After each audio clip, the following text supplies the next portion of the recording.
Hello साथियों, आप लोग कैसे हैं। आप लोगों को यूट्यूब परिवार में जेपी क्लासेस की तरफ से हार्दिक स्वागत एवं अभिनंदन करता हूं। दोस्तों, जेपी क्लासेस में आप पढ़ेंगे आज ज्योग्राफ़ी। आज मैं आप लोगों को पढ़ाऊंगा ज्योग्राफ़ी। देखिए, ज्योग्राफ़ी के अंतर्गत मेरे यूट्यूब चैनल को लाइक सब्सक्राइब कर लीजिएगा और शेयर भी कर लीजिएगा। ओके, तो मैं शुरू कर रहा हूं।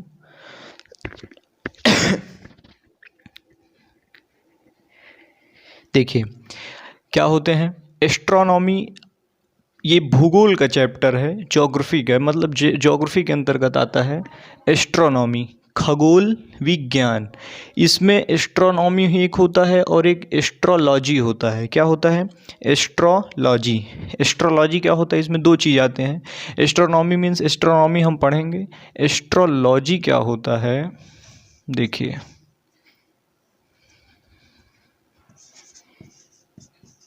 एस्ट्रोलॉजी। एस्ट्रोलॉजी का मतलब होता है ज्योतिष विज्ञान। ज्योतिष विज्ञान।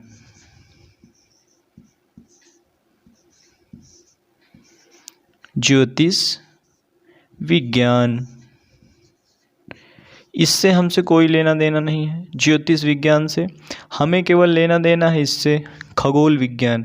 एस्ट्रोनॉमी, जो ये एस्ट्रोनॉमी होता है इसे ही हम कहते हैं खगोल विज्ञान, या तो कहते हैं। अब देखिए, खगोल विज्ञान के अंतर्गत आते क्या क्या हैं, तो समझ लीजिए। खगोल विज्ञान के अंतर्गत ये आते हैं कि जितने आप ब्रह्मांड में देख रहे हैं, सर ऊपर करके देखेंगे तो जो भी दिखाई दे रहा है सब खगोल विज्ञान के अंतर्गत आएंगे। ठीक, ब्रह्मांड में सर ऊपर उठा के देंगे तो आपको थोड़ी नहीं पेड़ दिखेगा भैया, तारा तो दिखेगा ना।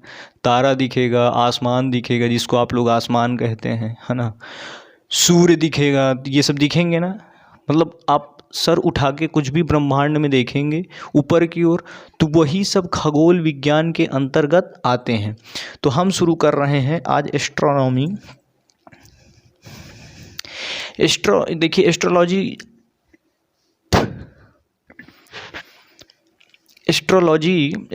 क्या होता है? देखिए, एस्ट्रोलॉजी में क्या होता है, जैसे हम कोई घर वास्तुशास्त्र के हिसाब से कुछ बनवाना चाहते हैं।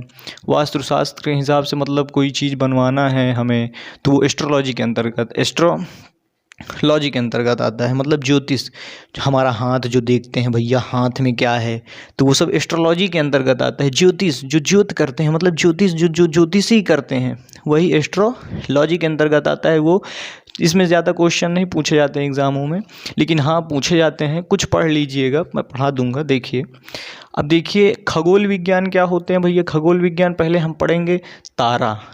सबसे महत्वपूर्ण होता है तारा। हर चीज़ तारा है। देखिए, हर चीज़ का मतलब आप सूर्य को देखेंगे भैया, आप ऊपर देखेंगे तो सूर्य दिखाई देगा, तारा दिखाई देगा। तो हम तारा से शुरू करते हैं। सूर्य भी एक प्रकार का तारा ही है, वो तो आप जानते ही हैं।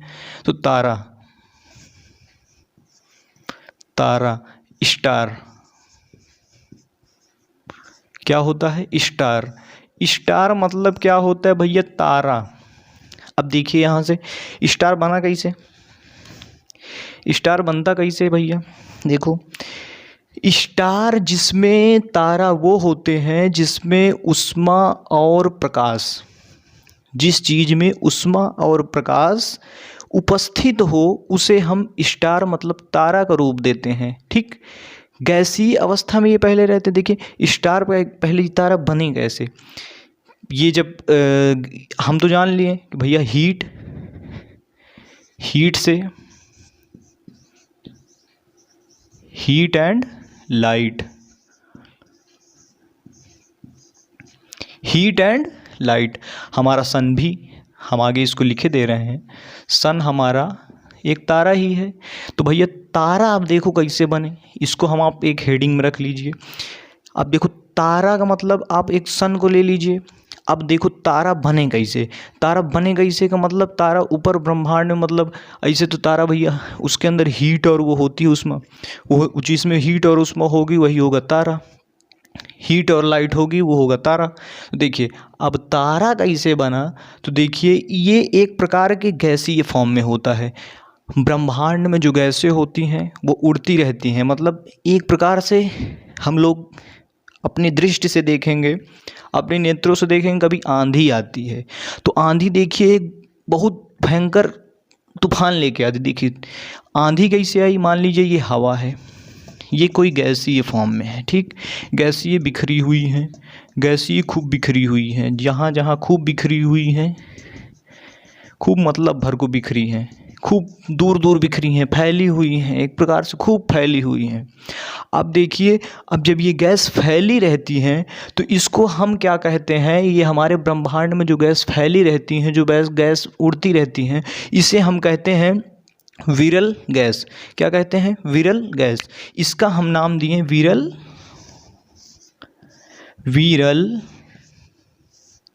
गैस, ठीक, इसको हम कहते हैं विरल गैस। जो ब्रह्मांड में गैसें फैली रहती हैं उसे हम विरल गैस कहते हैं, ठीक। अब यहाँ से देखिए क्वेश्चन नहीं पूछा जाता है भैया ब्रह्मांड में कैसे गैस है, लेकिन आपको जानकारी के लिए बता दिया हूँ। अब देखिए, अब ये जो विरल गैसेस हैं, ये जो विरल गैसेस हैं, अब ये अपना रूप लेंगी। जब ये रूप तारा का कैसे लेंगी, अब भैया तारा का रूप जैसे लेंगी, जैसे आप आंधी आ रही है, आंधी में आप खूब देखते होंगे चक्रदार बन जाता है, चक्रदार घूमने लगता है। घूमने का मतलब ऐसे चक्रदार घूमता है कि घूमते घूमते घूमते घूमते खूब ऊंच तक उड़ जाता है ना। तो एक प्रकार का वो गैसेस का एक मंडल जैसे बन जाते हैं, मतलब घूमता रहता है, गैस वो हो जाती हैं, आ जाती हैं, पास पास आ जाती हैं, तो इसीलिए वो हो जाता है। तो अब देखिए ये यहाँ से बना, जब ये अभी तो बड़ा है, फैली हुई है, अब गैस जो है पास पास आने लगी, मतलब गैस का जो झुकाव है वो अंदर की ओर होने लगा। अब देखिए ये धीरे धीरे धीरे धीरे धीरे धीरे अंदर हो गया, ठीक। पहले ये इस फॉर्म में था, ये बड़ा था, तो ये विरल गैस के फॉर्म में था, बड़ा था। अब ये छोटा हुआ, तो अब हम सॉरी, अब हम देखते हैं कि जब ये छोटा हुआ, जब गैसेस हमारी पास पास आ गई हैं, तो अब ये रूप किसका लेता है? निहारिका का। किसका? निहारिका। निहारिका भैया क्या होता है? निहारिका वही होता है जो गैसेस को, गैस जो होती है, फैली हुई गैसों को एक अंदर की ओर समेट लेता है, मतलब एक अंदर की ओर आ जाती हैं गैसें, छोटी मात्रा में हो जाती हैं, मतलब छोटी मात्रा में हो जाती हैं। अब ये छोटी मात्रा में होंगी तो देखिए अभी इसमें क्या हुआ, इसका का नाम दे देते हैं निहारिका। निहारिका, इसी को कहते हैं निहारिका, ठीक, इसी को कहते हैं निहारिका। निहारिका यही होता है, इसी को इंग्लिश में कहते हैं निबूला। क्या कहते हैं? निबूला। निबूला, NEBULA, निबूला, इसी को कहते हैं निबूला। निबूला होता है भैया यही निहारिका।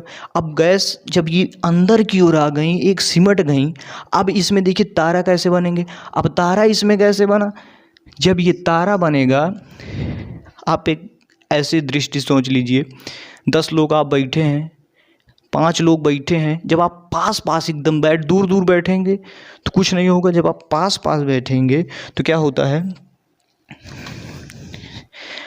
जब आप पास पास बैठेंगे तो एक ऊष्मा का संचार होगा। क्या होगा? ऊष्मा। जब ऊष्मा होगी, जब ऊष्मा निकलेगी, मतलब एक गर्मी सी लगेगी। जब गर्मी सी लगेगी तो ऑटोमेटिक जब ये गर्मी सी इसमें लग जाती है, अब गैस तो पास पास थी ही, अब इसमें जब गर्मी सी लग गई, जब गर्मी आ गई, तो अब देखिए ये हो गया क्या, जब ये गर्मी आ गई, जब इसमें गर्मी उत्पन्न हुई तो इसमें ये एक तारा का रूप ले लेता है। किसका रूप? तारा का।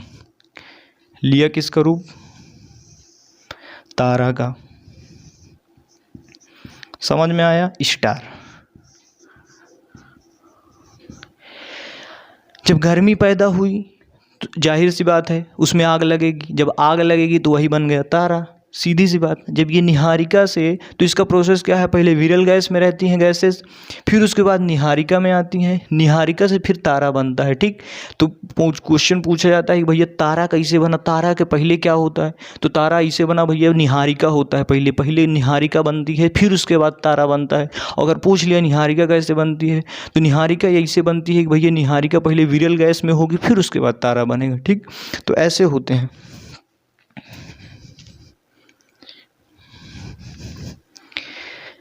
अब देखिए, अब इसमें तारा तो समझ गए होंगे। तारा इसमें क्या होता है, पहले ये हाइड्रोजन का वो होता है, हाइड्रोजन का फॉर्म लिए रहता है, हाइड्रोजन का फॉर्म ले लेता है। अब इसके बाद अब इसमें देखिए, आप देखते होंगे ब्लैक होल, ब्लैक होल भी मैं आपको आज बताऊंगा। और काला क्या होता है, काला वामन, श्वेत वामन, काला वामन, ब्लैक होल, सब मैं बता रहा हूँ अभी, अभिनव तारा सब बता रहा हूँ क्या होता है। तो देखिए, तो ये तारा का रूप ले लिया। अब जब ये तारा का रूप ले लिया, अब इसमें जब ये धीरे धीरे धीरे धीरे धीरे धीरे किसी चीज़ की, अब हमारी सूर्य की जो है 5 अरब बीत चुके हैं, अब 5 अरब और बचा है। 5 अरब के बाद क्या हुई पता नहीं, ये हमको कुछ नहीं पता, ठीक। अब 5 अरब बीत चुके हैं, अब 5 अरब और बचा है, अब 5 अरब बाद में रहेंगे तो पता चलेगा क्या होगा। तो ये जब तारा की डेट जब धीरे धीरे कम होती है, जब उष्मा धीरे धीरे इसकी लाइट और दोनों चीज़ कम होती जाती है, तो एक ये फॉर्म लेता है दानव का, लाल दानव। जब ये तारा बना, अब ये जब धीरे धीरे इसकी उष्मा और लाइट ख़त्म होने लगी, भैया ये बिखरेगा। बिखरने का मतलब ये बिखरता चला जाएगा, मतलब बढ़ता चला जाएगा, भारी रूप में हो जाएगा। तो ये हो गया, ये किस रूप में आया, दानव, ये बड़ा हो गया, ठीक। अभी तक ये तारा था, अब ये लाल दानव के रूप में आ गया। क्या इसका नाम दे देते हैं, लाल दानव, ठीक। क्या होता है, लाल दानव। लाल दानव क्या होता है भैया, लाल दानव ऊपर लिख दे रहा हूँ, नीचे ना समझ में आए।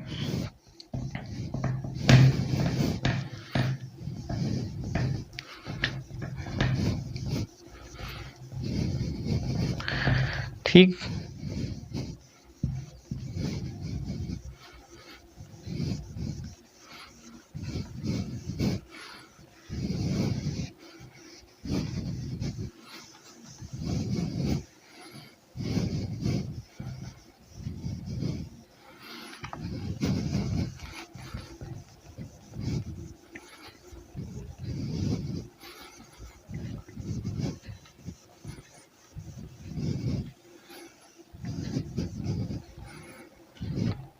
क्या बना, लाल दानव।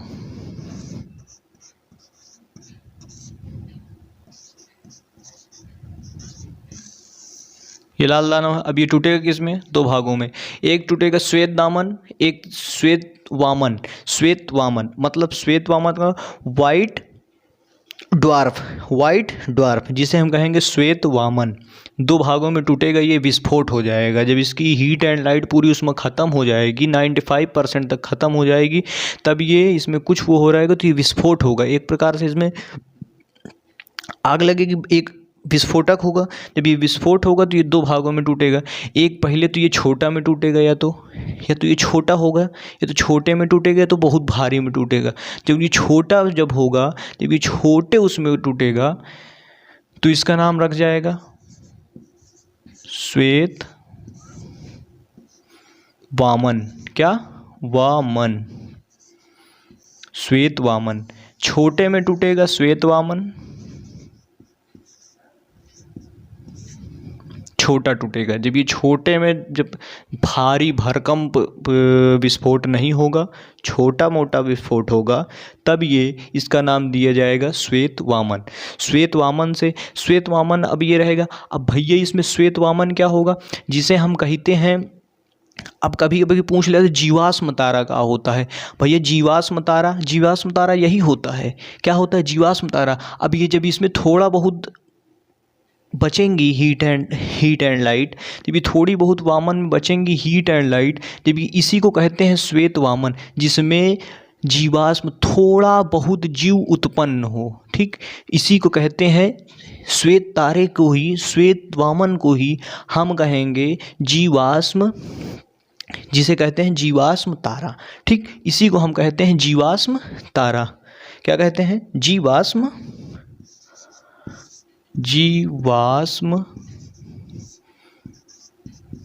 तारा, ठीक। जीवाश्म तारा। अब ये देखिए, जीवाश्म तारा क्या होता है, समझ गए हैं। जीवाश्म तारा यही होता है, ठीक। जीवाश्म तारा, श्वेत वामन।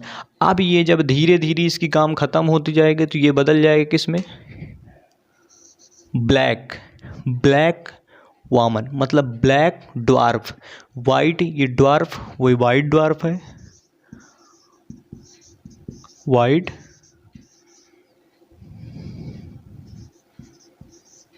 ड्वार्फ। ठीक, वाइट ड्वार्फ हो गया, ये वाइट ड्वार्फ है, ये white dwarf, white dwarf. And जब ये टूटेगा तो ये हो जाएगा, जब एकदम इसकी उसमें ख़त्म तो ये किस में हो जाएगा, काला वामन। काला वामन, इसका काम ख़त्म, काला वामन।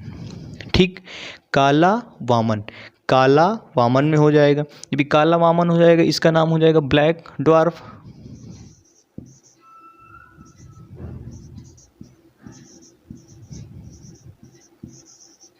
क्या हो गया, इसका नाम हो गया, इसका काम खत्म, यहीं पर काम इसका ख़त्म। ये काला वामन हुआ, एकदम कलुआ दिखाई देने लगे, इससे कोई मतलब ही नहीं, ख़त्म। ठीक, अब जब ये जो काला दानव है जी, कल जब काला दानव जब बड़े में टूटा, जब भारी भरकंप विस्फोट होता है, जब बड़ा होता है, जब भारी भरकंप विस्फोट होता है, तब इसको जब ये टूटता है तब ये एक भाग में वो टूटता है भारी भरकंप। ये छोटा में छोटा छोटा छोटा था, छोटे में टूटा तो श्वेत बना, श्वेत स्पिन, इसका काम यहीं पर ख़त्म। अब यहाँ पर जब ये लाल दानव बनेगा, लाल दानव से जब ये बड़ा तारा टूटेगा, जब ये बड़ा बनेगा, मतलब बड़ा जब यहाँ टूटे, भारी भरकंप विस्फोट होगा, जब भारी भरकंप विस्फोट होगा तो ये तारा बदला जाएगा अभिनव तारा में। ठीक, अभिनव तारा में। ठीक, अभिनव तारा किस में, अभिनव,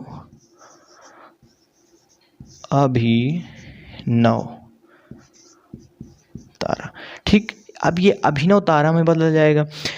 जब ये भारी भरकंप विस्फोट होगा तब ये अभिनव तारा में परिवर्तित होगा, अभिनव तारा में परिवर्तित होगा। ठीक, अब यहाँ से भैया क्वेश्चन पूछा जाता है कि इसमें कैसे का मतलब किस प्रकार का वो होता है भैया, रेड जाइंट कैसी होती हैं। तो रेड जाइंट समझ लीजिए यहाँ पर हीलियम से, हाइड्रोजन से जब हीलियम में परिवर्तित होती है, मतलब एक प्रकार का आप समझ सकते हैं, जब मिट्टी को गीला कर दिया जाए तो उसमें हल्का टाइट टाइट लिसलिसापन, मतलब जब हाथ में लिया जाए तब पे भी नहीं रहती है। एक प्रकार का दही देखे होंगे, दही आपको हाथ में नहीं ले सकते, तो ये एक प्रकार का, ना तो ये लिक्विड फॉर्म में पूरी तरह रहती है और ना ही सॉलिड फॉर्म में। जिस प्रकार से ये लिक्विड और सॉलिड, इसमें एक संलयन होता है। क्या होता है, संलयन। संलयन, ये लाल दानव जो है टूटता है किसमें, एक संलयन में। संलयन में, संलयन मतलब जाता है, संलयन का मतलब इस संलयन का एक मिश्रण होता है, मतलब nuclear fusion, nucleus hydrogen helium में परिवर्तित होता है, तब ये सब होता है। ठीक, हाइड्रोजन, तब ये इसको कहते हैं प्लाज्मा, जिसको कहते हैं प्लाज्मा, प्लाज्मा। ठीक, इसको कहते हैं प्लाज्मा। भैया प्लाज्मा कैसे होता है, प्लाज्मा इसमें पूछ लिया जाता है, प्लाज्मा क्या होता है। तो भैया जब हाइड्रोजन का हीलियम में संलयन होगा तब ये हो जाएगा प्लाज्मा। ठीक, हाइड्रोजन का हीलियम में संलयन, संलयन क्या होगा, संलयन, संलयन होगा तब ये हो बनेगा प्लाज्मा। एक प्रकार का ये ना तो पूरी तरह लिक्विड में ही होता है और ना ही पूरी तरह सॉलिड में होता है। ठीक भैया, तो ये लाल दानव ऐसे होता है। अब आप सूर्य में जब जाएंगे, आपको मैं बताए दे रहा हूँ सूर्य का क्या होता है।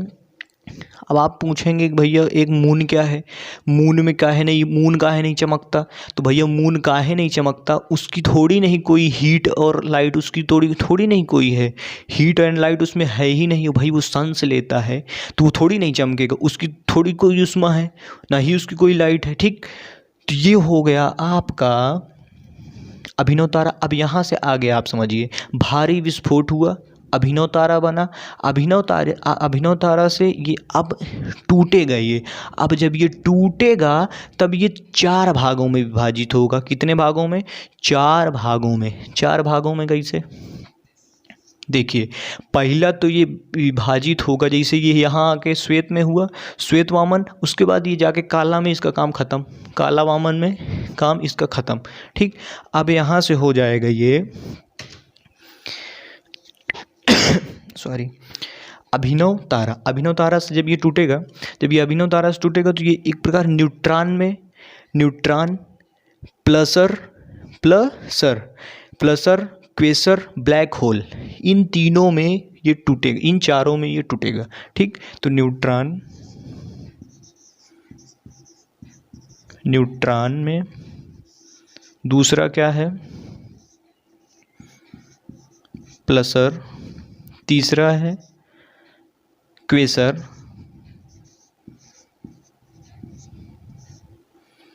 और चौथा में ये भैया टूटेगा ब्लैक होल, जिसको कहते हैं आप ब्लैक होल। ब्लैक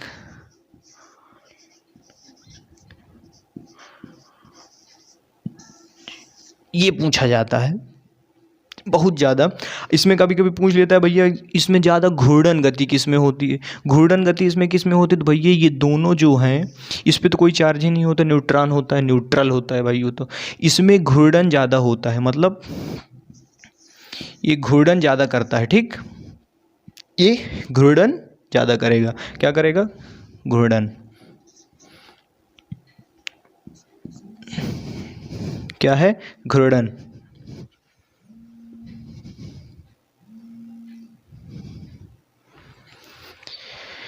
ये ब्लैक होल में टूटेगा भैया, घूर्णन गति होगी इसमें, घूर्णन ब्लैक होल, ये जब ये ब्लैक होल में टूटेगा, अब आपसे पूछा जाता है भैया ब्लैक होल कैसा है भैया, ब्लैक होल जब ये टूट जाता है अभिनव तारा, तो ये न्यूट्रॉन में और प्लसर क्वेसर एंड ब्लैक होल, इन चारों में ये विभाजित होता है। ठीक, जब ये इन चारों में इनकी सबसे अधिक गति किस में होती है, इसमें सबसे ज़्यादा गति किस में होती है, इसमें प्लसर और क्वेसर में ज़्यादा होती है, मतलब ये दोनों जो होते हैं ये बहुत स्पीड से नाचते हैं, बहुत स्पीड से नाचते हैं, और ये तो हेराइन जाता है, न्यूट्रॉन में ये न्यूट्रल हो जाता है। अब ये जो ब्लैक होल होता है, ब्लैक होल क्या होता है भैया, ब्लैक होल इतना भारी होता है, इतना भारी होता है कि अगर एक चम्मच यहाँ की मिट्टी ब्लैक होल की उठाई जाए तो ये 10 हाथियों के बराबर होता है ब्लैक होल, एक चम्मच मिट्टी। ठीक, एक चम्मच मिट्टी 10 हाथियों के बराबर होता है, ब्लैक होल की एक चम्मच मिट्टी। भारत में यहाँ पर 10 हाथियों के, पृथ्वी पर 10 हाथियों के बराबर होता है एक चम्मच मिट्टी। अब बताइए जब ये पूरा गिर जाएगा तो ये ससुरा पूरा का पूरा चीर के निकल जाएगा, पूरी धरती का, समझो क्या हो जाएगा, पूरी धरती को चीर के निकल जाएगा बाहर। ठीक, तो ये होता है भैया, तो सब विस्फोट हो जाएगा, सब खत्म हो जाएगा। ठीक, तो ये बहुत खतरनाक होता है, और ये जो है ये आपका तारा से ही बनता निकलता चला जाता है भैया, तारा से ही वो होता जाता है। ठीक, तो ये हो गया आपका ब्लैक होल। तो यहाँ तक आप लोग समझ ही गए होंगे ब्लैक होल क्या होता है। ब्लैक होल आपको फिर से मैं बता दे रहा हूँ भैया, ब्लैक होल वो होता है, ये अभिनव तारा का एक टुकड़ा होता है, विस्फोट होता है। जब अभिनव तारा विस्फोट होता है, पहले लाल दानव विस्फोट होगा, तब वो बड़ा साइज में होगा, तब ये आके अभिनव तारा में बदला जाएगा। अभिनव तारा में इसमें भी थोड़ी बहुत ऊष्मा होती है। ठीक, इसमें थोड़ी बहुत ऊष्मा होती है, और ये प्लसर और क्वेसर में भी थोड़ी बहुत रोशनी रहती है। ठीक, प्लसर एकदम से नहीं ख़त्म हो जाती, थोड़ी बहुत ऊष्मा इसमें रहती है, मतलब 98% तक इसमें ऊष्मा ख़त्म हो जाती है, केवल 2, 4, 5, 6% तक इसमें ऊष्मा रहती है। ठीक, ऊष्मा इसमें रहती है, तभी ये हल्का फुल्का चमकता है। ठीक, हल्का फुल्का चमकता है। और ये जो ब्लैक होल में जब टूटेगा, जब ये ब्लैक होल में टूटता है तो इसमें बिल्कुल रोशनी ख़त्म हो जाती है। क्या हो जाता है, बिल्कुल रोशनी ही ख़त्म हो जाती है, मतलब इसमें से फिर इसकी इतनी नज़दीक हो जाती है, इसकी डेंसिटी इतनी हैवी हो जाती है, मतलब इतनी ज़्यादा होती है, और ये जो है ब्लैक होल में परिवर्तित हो जाता है, तो इसमें से रोशनी जो है नहीं निकल पाती, जिससे इसका नाम दिया गया है ब्लैक होल। तो देखिए, ये ब्लैक होल आपका अभिनव तारा से बना है। अभिनव तारा आपका लाल दानों से बना है, ठीक। लाल दानों से रेड जाइंट, ठीक। तो ये हो गया। अब देखिए जो ये सूर्य जो होता है, अब हम इसको आपको समझाए दे रहे हैं हीलियम का क्या यहाँ पे महत्व है। हीलियम, हाइड्रोजन को हीलियम में, भैया जब ये हाइड्रोजन हीलियम में परिवर्तित होता है तब ही ये सब लाल दानों बनते हैं, ठीक। लाल दानों तभी बनेंगे, ठीक, जब ये हाइड्रोजन हीलियम में परिवर्तित होता है तब ही ये इसकी ऊष्मा धीरे धीरे खत्म होती जाती है, तभी ये लाल दानों बनता जाता है, हाइड्रोजन हीलियम में परिवर्तित होता है, ठीक। तो इसमें होता है, ये प्लाज्मा के रूप में होता है एक प्रकार से। प्लाज्मा को उसमें दलदल, जिसको कहते हैं दलदल, शुद्ध हिंदी में दलदल, ठीक, दलदल जिसको कहते हैं दलदल एरिया में, ना तो उसको आप इसे कहीं आप गए दलदल में, तो वही उसी प्रकार से आप सूर्य पे अगर कहीं उतरेंगे, बहुत गर्मी है भैया नहीं उतर सकोगे सूर्य पे, तो उतरोगे नहीं। मान लो एक लिट करके रख लो, आप अगर सूर्य पे उतरना चाहते हैं, आप खूब भारी भरकम वो कर लीजिए, तो कहा है कि उसमें जो है ये दलदल टाइप में होता है। हमारा सबसे नज़दीकी तारा इसीलिए सूर्य होता है, ठीक। ये जो तारा ऊपर दिखाई देते हैं बहुत दूर हैं, ठीक, इसीलिए ये बहुत बड़े बड़े हैं। हमारा सबसे नज़दीकी तारा सूर्य है। अब बताइए अगर सब तारवा नीचे आ जाएंगेगा तो क्या होगा, इसुरी पृथ्वी रही न जाएगी, कार नहीं रह जाएगी, पूरी पृथ्वी न रह जाएगी, ठीक। तो यही होता है आपका ब्लैक होल। आप लोग समझ ही आए होंगे। आपको फिर से मैं बता दूं, एक बार रिपीट कर दूं मैं। लाल दानों ये होता है आपका, लाल दानों किससे बनता है, निहारिका से तारा बना, तारा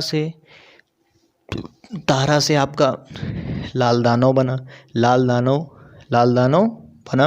ये एक तारा जो होता है ये एक प्लाज्मा के रूप में, मतलब प्लाज्मा के रूप में, आप भाई चाहे लाल दानों को कह दीजिए उसमें, चाहे तारा को कह दीजिए प्लाज्मा के रूप में, ठीक। जब ये तारा के संलयन होगा तब ये लाल दानों बना लेगा, ठीक। जब ये संलयन होगा, फ्यूज़न होगा, न्यूक्लियर फ्यूज़न होगा, तब ये लाल दानों का रूप लेगा, ठीक, सीधी सी बात है, ठीक। तो ये होता है आपका, यहाँ तक आज तक मैं रखता हूँ, ठीक। अभी कल मैं आपको बताऊंगा चंद्रशेखर सीमा क्या होती है, चंद्रशेखर सीमा, एंड जो है चंद्रशेखर के आगे जो है चंद्रशेखर क्यों क्या नियम दिए थे।